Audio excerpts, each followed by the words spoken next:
welcome to everything you need to know about softwood, but you were afraid to ask. You know, for many of us, the minute that we hear the word softwood, we zone out. You might as well be talking to a piece of pine or a plank of cedar. Both, by the way, excellent examples of softwood. See?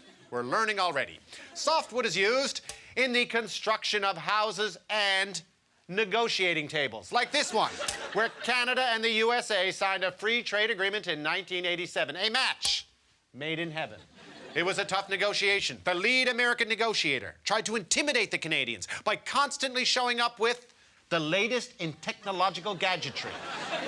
Our Prime Minister still uses that model. But an agreement was reached. Brian Mulroney, he described it as a mutually enriching and secure document, to which Ronald Reagan responded, "I like cake."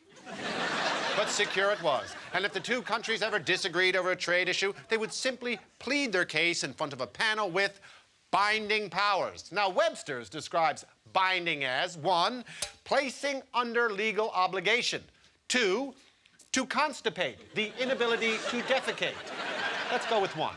Both countries are legally obligated to trade freely, banishing forever unfair tariffs. So what happens when we sell our softwood to the United States?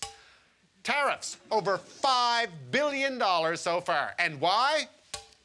Stumpage fees. The Americans say that the fee that we charge to cut down a tree is too low, and thus there is a subsidy on lumber. Now, this is a very touchy area. Basically, this is the question of when does lumber begin? George, he says that lumber begins at conception, whereas Canada says lumber begins when the chainsaw shows up. But more importantly, what does the binding panel think? Well, they agree with us. 5 times this went to the panel. July 2003, they sided with Canada. August 2003, Canada again. September 2003, go Leafs, go. August 2004, give her, buddy, give her. August 2005, Canada wins the Stanley Cup of binding arbitration. And 5 times they have been told, give us back our $5 billion. To which George, where are you? George says it's time to return to the negotiating table, a.k.a.